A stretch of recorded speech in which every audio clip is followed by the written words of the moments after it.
this reply is beguiling. It says, oh, because you see international relations with a particular country will be affected if we were to release this information.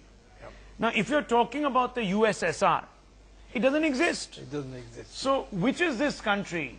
And who are the conspirators?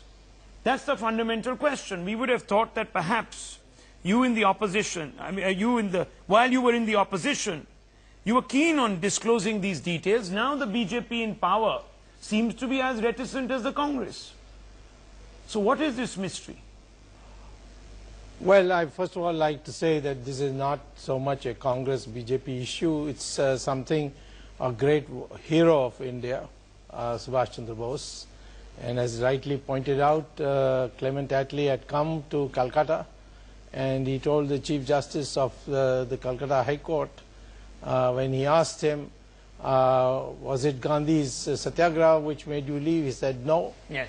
It had nothing to do with it. So then he said, then what made you leave? He said the impact Subhash Bose had on the army and navy. And we knew then India has become untenable and therefore we left.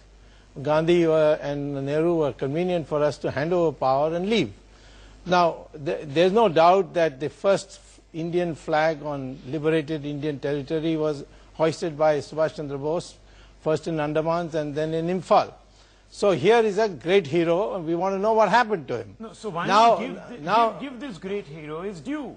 Well, I'm totally for it. I'm just telling you that I do not support neither the withholding of the Henderson Brook report on the 1962 war, nor on this issue. Okay. But I can say as a minister, there was one occasion when I came very close to getting to see these files, and that was when Chandrasekhar as Prime Minister asked me to whether we should bring back, the Japanese had made a request to take away the Renkoji temple ashes of allegedly of Subhash Bose. Which do not contain any aircraft debris.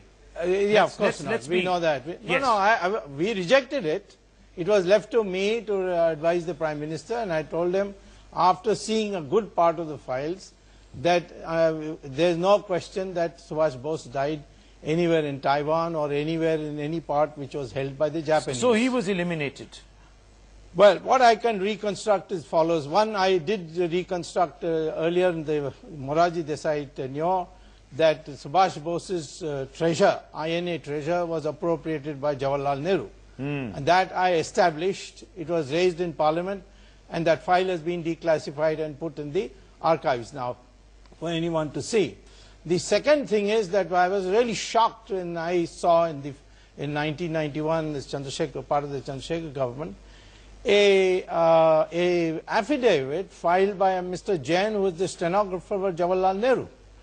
And I don't know why he was not called by the Khosla Commission. The GD Khosla Commission. And he says that at one day on this 7th of December of 1946, which is 1 year and 3 months plus after the alleged death of Subhash Chandra Bose, he said, Jawaharlal Nehru asked me to type a letter to Attlee, where he said that Stalin has communicated to him that he has the custody of Subhash Chandra Bose. That's and